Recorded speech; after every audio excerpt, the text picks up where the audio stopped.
Hello everybody, welcome back to another video by DissociaDID. My name is Kaya, I'm the host of the system and the host of the Dissociative project. We are twice professionally diagnosed with DID, which used to be known as multiple personality disorder. It was renamed DID in 1994. In the last couple of months, AI has become the biggest thing, and it's actually kind of terrifying. But AI can only learn from what humans are telling it to learn, until it goes off and does things on its own, in which case I'm just gonna not think about that. So I wondered, when it comes to something like dissociative identity disorder, where a lot of people do have ingrained stigma about it, a lot of stigma is involved in the media, lots of inaccurate representations and very negative portrayals, depicting DID as being a horror movie trope or a superhero, supervillain type situation. Would an AI chatbot be able to tell me scientifically accurate details about DID? And can I trip it up? I want to know how much artificial intelligence knows about DID. So I decided to ask Chat GPT some questions. I had asked Chat GPT about DID once before, and a lot of the information it gave me was not correct. I was just like, that's just not right. It wasn't too bad, to be fair to it, but I had already given it some information like a month prior. It asked me how it could be corrected or how it could do better, and then when I asked it again a month later some more follow-up questions, it did actually take some of the things that I told it about and regurgitated that to me, which was very interesting. For example, something ChatGPT had told me initially was that the goal of therapy or healing for DID is always full fusion, to create one personality, which is just not accurate. So I updated ChatGPT and told it that the goal of treatment for dissociative identity disorder is not always full fusion or full integration into a singular personality. This is not possible for all people with DID. Other goals of treatment for DID include functional multiplicity. Functional multiplicity is when alters work together to live a healthy life by increasing communication and awareness between alters and lessening amnesia. This requires trauma to be worked through and is a long and difficult process. Now, the information that ChatGPT may have been aware of or been programmed with or had access to back when it was kind of being formed in 2019 was probably information that hadn't come directly from DID systems. And obviously a lot more studies have been done since 2019. It can show the bias between what people who only know about research know about DID and have a sort of research bias where they believe that the only way somebody can have DID is if it matches exactly how it has presented to them, for example, in a hospital setting. Somebody with DID in a hospital setting is going to experience their DID very differently than somebody who is much healthier and, say, living alone or living with people they love, than somebody who needs 24/7 care and is hospitalized. Just like with any disorder, somebody who is able to live with, for example, psychosis and still deal with normal life, or schizophrenia and, is working and active and doing everything successfully, happily, and managing their disorder, is going to look extremely different from somebody who is currently hospitalized. It's not accurate and it's not logical to assume that all individuals with, for example, schizophrenia would look exactly like only inpatients. This is why when learning about DID and stuff like that, it's important to get your information not just from, for example, hospitalized systems, but also the systems that are doing a little bit healthier and how DID works for them. A lot of people have asked us as well, is final fusion something that really happens with DID, and is that the cure-all, end-all, be-all for DID? Fusing together into one singular personality. Some systems can fuse, yes. That doesn't mean that it's permanent or that it's the only way that a system can heal. Final fusion is not something that can't be undone. Because of the way the brain has developed, and it developed in a way that presented with DID, even after a full fusion where every alter has become one singular cohesive integrated personality, if there is a new trauma or high stress, that singular personality can still continue to create new alters because that's exactly what the brain has learned to do when it is unable to handle something. Some systems, especially polyfragmented systems, may choose to aim for the goal of functional multiplicity. Now, I don't know every DID system in the world.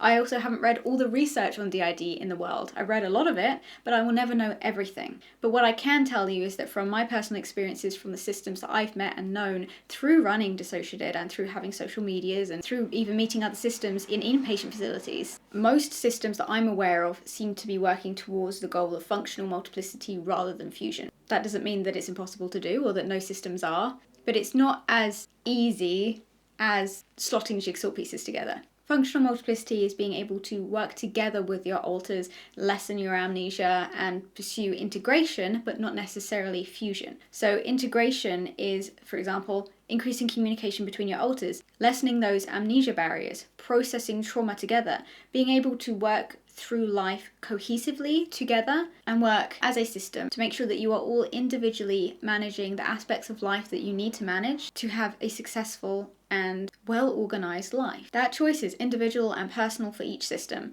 And some systems, it will just be wherever the brain takes you in healing rather than you saying, I want to do this, let's do this. There is no right or wrong answer. If you choose to pursue final fusion, that should be celebrated, accepted, and encouraged. If you choose to pursue functional multiplicity, that should be accepted and validated and encouraged. There is no one right way to have DID. So, back to Chat GPT. The first thing I asked Chat GPT to do was give me a basic definition of what DID is. It did pretty well. It pretty much regurgitated what you could find on Google, but it also gave a little bit of extra information, for example, about why it develops, which is, yes, the result of chronic childhood trauma, repeated trauma. It says the dissociation serves as a coping mechanism, allowing the individual to compartmentalize traumatic experiences and maintain a sense of stability. However, it can lead to significant disruptions in a person's life, relationships, and daily functioning. This is very minimal, but accurate. And to be fair, I did ask for a basic definition, so I can't really say anything is wrong about that. It's simplified. People with DID may also experience co-occurring symptoms such as depression, anxiety, post-traumatic stress disorder,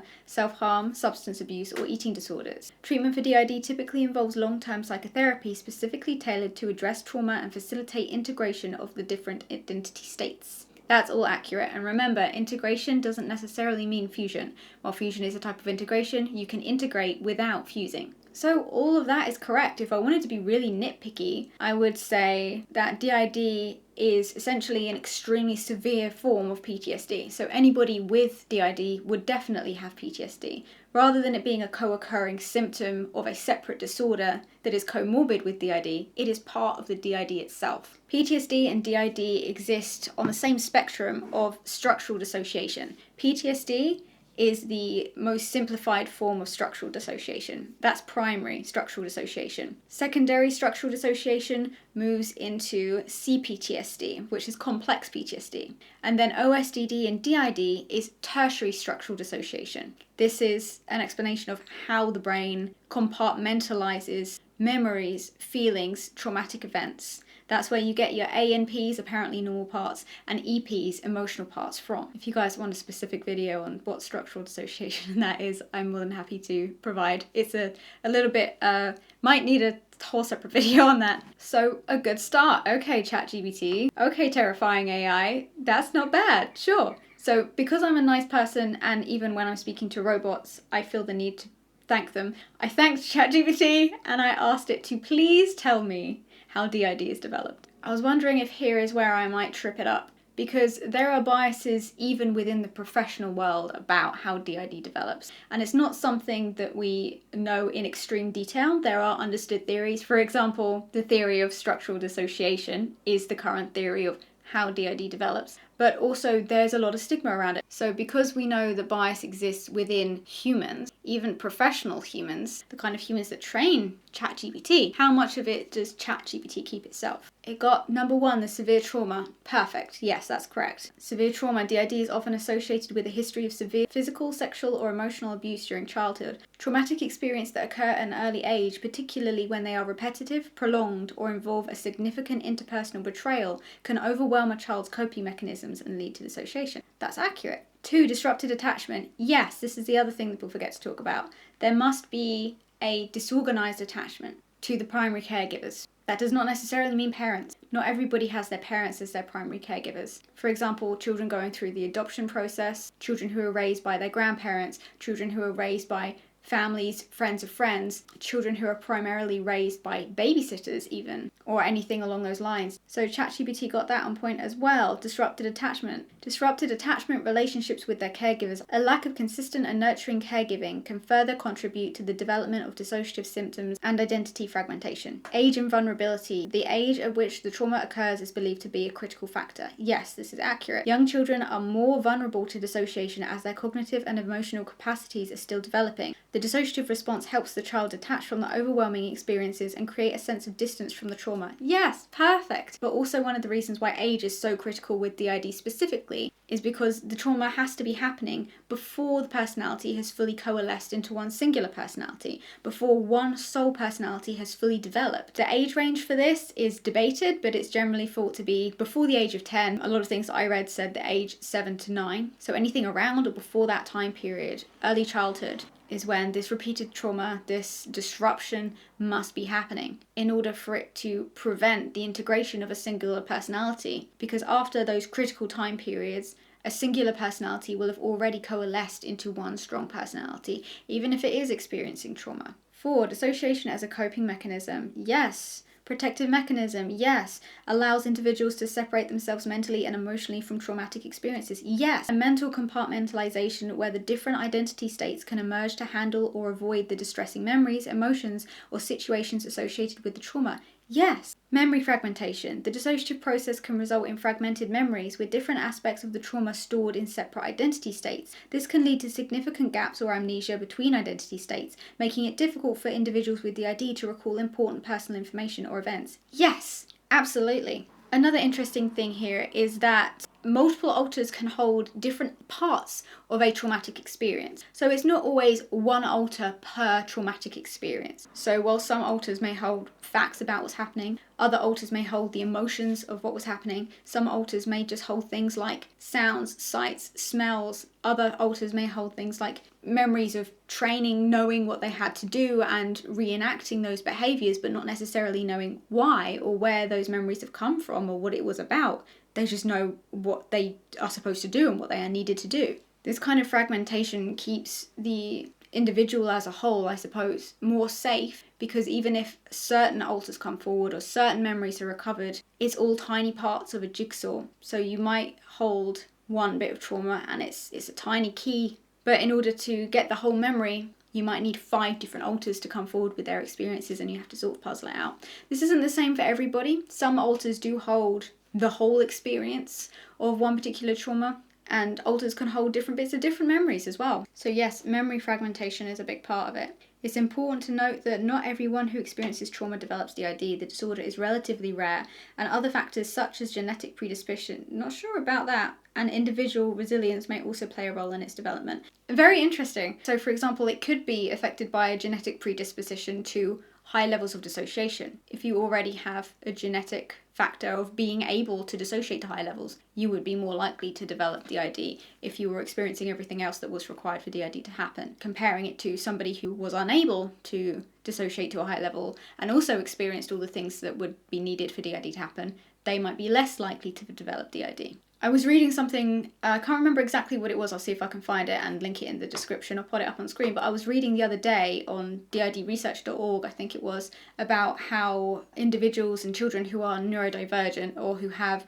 pre-existing neurodevelopmental disorders may also be more likely to develop DID, because that is already impacting the way they interact with the world. There's also a lot of comorbidities with things like autism that we've noticed. So that's interesting. I wouldn't necessarily say you can be genetically predisposed to having DID, because that is something that you need to develop due to external repeated trauma. But having predispositions to things that can make it more likely for you to be able to develop DID should the necessary criteria be met for developing DID itself. That makes sense. Now here is something that I also thought might be a bit tricky for Chat GPT. I asked it, how old do you need to be to develop DID? Because there is agreement, vague agreement, in the sort of scientific research world of what kind of ages it has to be. It has to be childhood, but there is no specific age where everyone's like, okay, well, once you've hit that age, yeah, you can develop DID then. I was wondering if the AI was just going to throw me some numbers, but it actually didn't. It said DID typically occurs in childhood or adolescence, often as a response to severe and chronic trauma. I would argue that that is not necessarily accurate, because not typically occurs in childhood, only occurs in childhood, as in only develops in childhood. DID can exist in people of all ages, but it has to develop in childhood. Yes, people can discover that they have their DID at any point in time, any age, Lots of people with DID don't discover that they have it many, many, many years into the future, usually when they've finally hit a time where they feel safe and secure. And that's when the brain will start to release some of this information. There we go again. Yes, good. While there is no specific age requirement for the development of DID, it is generally understood that the disorder emerges before adulthood. Yes. Yeah, here, this is the numbers I've been using. Okay. Childhood trauma, especially when experienced between the ages of 6 and 9, is commonly associated with the onset of DID. I would say experienced between and before the ages of 6 and 9. This is because during these developmental stages, children are particularly vulnerable and their coping mechanisms may not be fully formed. Younger children may be more likely to rely on dissociation as a defense mechanism in response to overwhelming traumatic experiences. Yes, and also obviously the younger the child is, the less understanding of what's actually happening to them they will have, and might not be able to put any of that into words. But also the younger you are, there's less escape options for you. You may not have the words and the language or even the understanding to explain to somebody what's happening to you. This is why it's so important, especially when considering cases of things like childhood sexual abuse, that children are taught the correct terms for their anatomy, so that if something like this is happening, there's a way for them to explain somebody is being inappropriate with me. If they have no language to describe what's happening, or use flowery, made-up words that people deem to be child appropriate, but nobody can really understand what they're saying, or think that, oh, you know, maybe they've made it up, or they're being imaginative and that's why they're using these words, it prevents them from being able to express that something has happened that an adult should then be able to pick up on and protect them. Also, obviously, a younger child may not be able to run or fight or be strong enough to do anything like that. And with different responses like fight, flight, fawn and freeze, fight and flight isn't always the response that it's gone to. For example, in us, our primary responses have always been and are very ingrained into us to fawn and freeze rather than fight or flight. Massively fawn and freeze every bloody time. We're working on it. But for example, while a 8-year-old or something like that who's experiencing a flight response may be able to run from a situation, or at least would potentially have a higher chance of successfully being able to run from a situation. A child who is like 3 years old or hasn't even learned to walk yet, they're not going to be able to run from a situation. Same with fighting, physical strength. That's why younger ages, childhood versus adolescence and adulthood, it's more likely for a child to use dissociation as a coping mechanism because other coping mechanisms just aren't going to work for them. Oh, perfect. This is exactly what I was talking about earlier. It is important to note that the symptoms of DID may not become apparent until later in life, when individuals begin seeking treatment or experience stresses that trigger the emergence of alters or dissociative episodes. Some individuals may not receive a formal diagnosis until adulthood, even though the disorder originated in childhood. Yes, I'm pretty sure the stats about this are that it takes on average about 8 years of having therapy and being in the mental health services to get a correct diagnosis of DID. 8 years. That's a lot, and that's just the average. Early intervention and appropriate therapeutic support are crucial in helping individuals with DID address their trauma, promote integration, and improve their overall well-being. Yes. If you or someone you know is experiencing symptoms or concerns related to dissociation or trauma, it's recommended to consult with a mental health professional for a comprehensive evaluation and appropriate guidance. Yes. Specsavers is calling me. Hello? Yes, hello? Hello. Yeah, absolutely. I did fill in a questionnaire. Yes. Yeah, I am.